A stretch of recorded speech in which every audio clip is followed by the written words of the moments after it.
Morning student.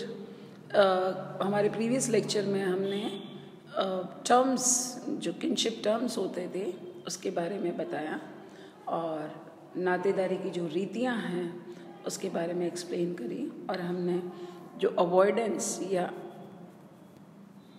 परिहार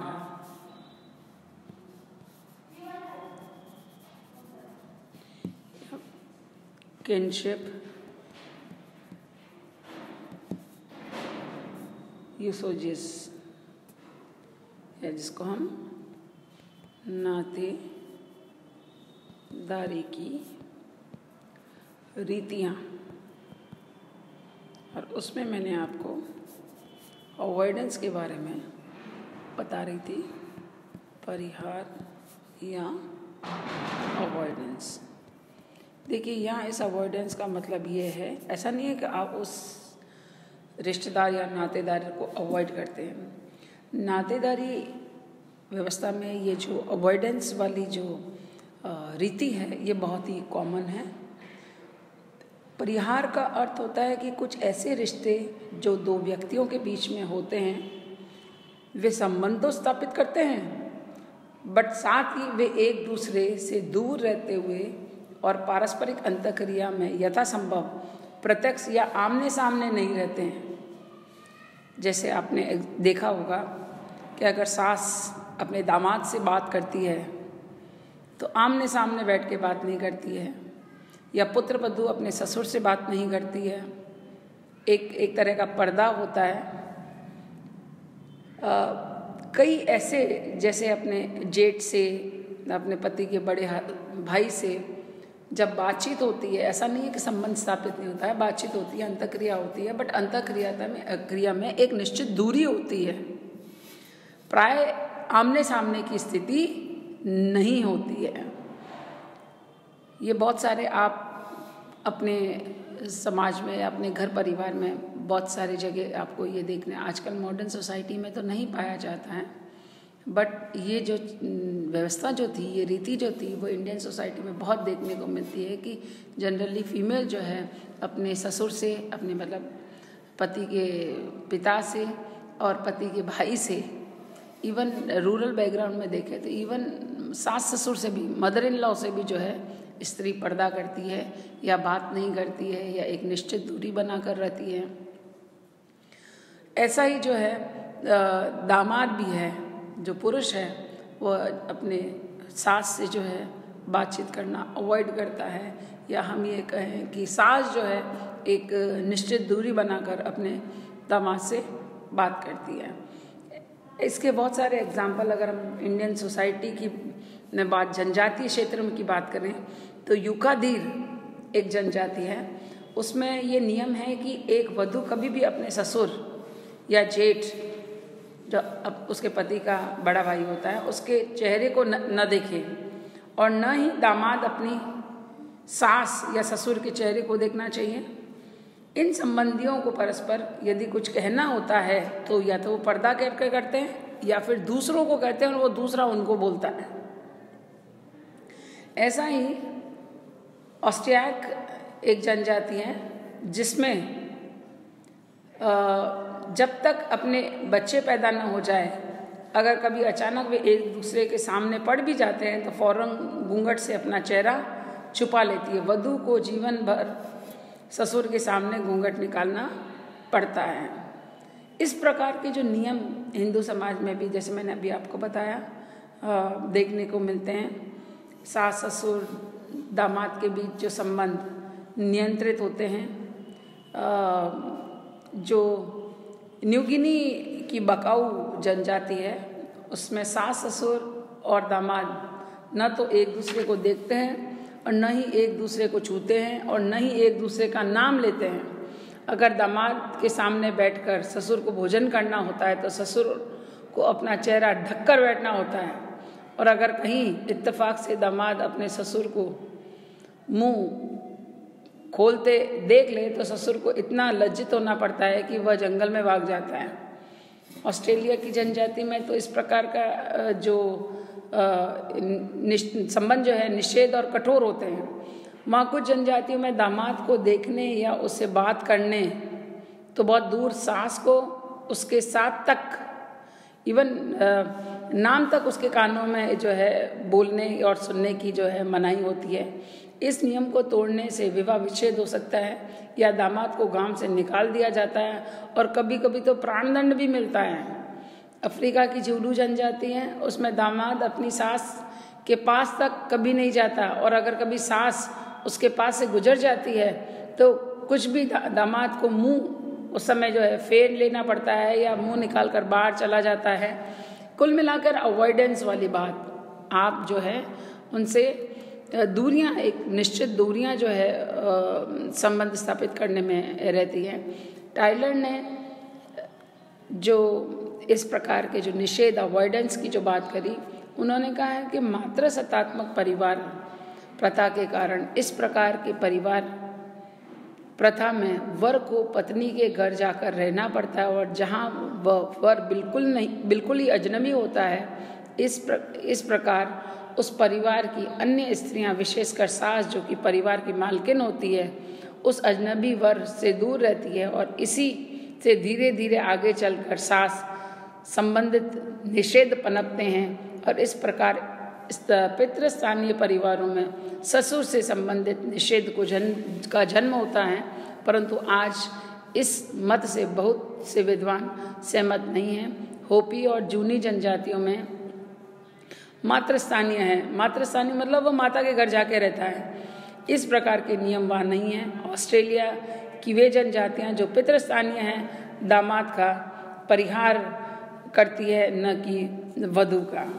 जैसे हमने अभी अवॉइडेंस की बात करी, वैसे ही यहाँ कुछ संबंध होते हैं जिनको हम जोकिंग रिलेशनशिप कहते हैं या परिहास कहते हैं। कई बार आपके कॉम्पिटिशन्स एग्जाम्स में परिहार और परिहास में अंतर क्या है वह भी पूछा जाता है।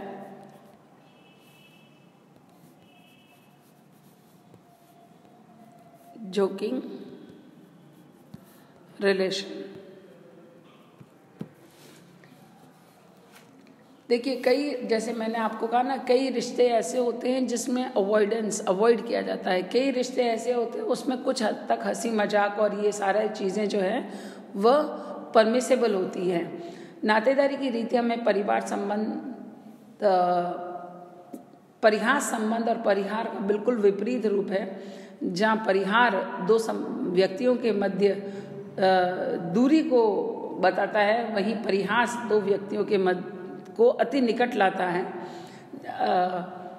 निश्चित अर्थ में यह दो व्यक्तियों को मधुर संपर्क संबंध सूत्रों में बांधता है। दोनों को एक दूसरे के साथ हंसी मजाक करने का अधिकार होता है। रेडक्लिफ ब्राउन का मानना है कि परिहास संबंध दो व्यक्तियों का वह संबंध है जिनमें प्रथा द्वारा एक पक्ष को यह छूट रहती है कि कभी कभी उससे यह मांग की जाती है कि वह दूसरे पक्ष को तंग करे, छेड़े या हंसी मजाक करे, पर दूसरा पक्ष इसका कुछ भी बुरा नहीं मानते हैं। जैसे आपने देखा होगा साली जीजे का जो संबंध होता है वो बहुत मधुर संबंध होता है, मगर इसमें बहुत हद तक जो है मजाक भी की जाती है और मजाक को बुरा भी नहीं माना जाता है। जबकि परिहार संबंध में यौन संबंधी विषय से बचने की बरकस प्रयत्न की जाती है, पर परिहास में यौन संबंधी हंसी मजाक उतनी ही छूट देती है जैसे देवर भाभी, जीजा साली, साला बहनोई, साले बहनोई आदि का संबंध केवल आदिम समाजों में नहीं, इवन हमारे यहाँ मॉडर्न सोसाइटी या आधुनिक समाज में भी पाया जाता है कि एक दूसरे को छेड़ते हैं, एक दूसरे की सामान्य दृष्टि या हमके जो छोटी छोटी खिल्ली उड़ाना या छोटी छोटी गलतियों पर मजाक उड़ाना, सबके सामने एक दूसरे को नीचा दिखाने का प्रयत्न, इवन यौन संबंधी हंसी मजाक भी सम्मिलित हो जाते हैं। इन संबंधियों में हंसी मजाक की मात्रा और क्षेत्र त्योहार के दिनों में बहुत बढ़ जाता है। होली का त्यौहार इस विषय में उल्लेखनीय त्यौहार है। कुछ समाज में परिहास संबंध का क्षेत्र गाली देना, यौन संबंधी भद्दे मजाक करना, खिल्ली उड़ाना तक ही सीमित न रहकर एक दूसरे की वस्तुओं की दुर्गति या संपत्ति की बर्बादी तक करने तक विस्तृत होता है। मलेशिया में भतीजे को यह अधिकार होता है कि वह अपने चाचा की संपत्ति को चाहे रखे या बर्बाद करे, और इनके बीच में परिहास संबंध के कारण चाचा को से ये आशा की जाती है कि वह भतीजे की किसी भी व्यवहार को बुरा न माने। कुछ समाजों में परिहास संबंध दादी पोते का या दादा पोती के बीच में भी होता है। कुछ ऐसे समाज होते हैं जहाँ मामा भांजे के बीच में भी परिहास संबंध पाए जाते हैं। अरापही समाज में जीजा साली में कोई भी अगर देर तक सोता है तो उस पर जो है एक तरह से या कि उसको तंग करके उठाना या उसको सोने नहीं देना, इस प्रकार का जो है परिहास, या ठंडा पानी डाल देना, इस प्रकार का जो है परिहास किया जाता है। भारतीय जनजातियों में परिहास संबंधों का अत्यधिक विस्तार या हम ये कहें बहुत ज़्यादा एलेबोरेटिव और डिस्क्रिप्टिव अलग अलग तरीके से जो या अलग अलग तरीके से तंग करना, व्यवहार करना बहुत ही ज़्यादा देखने को मिलता है। देवर और साली के साथ हंसी मजाक करने की प्रथा बहुत ही सामान्य है समाज में। ओराव और बेगा जनजाति में दादी पोता या दादी पोती के बीच में भी परिहास संबंध पाए जाते हैं। परिहास के बाद अब हम बात करते हैं टेक्नोनॉमी या माध्यमिक संबोधन।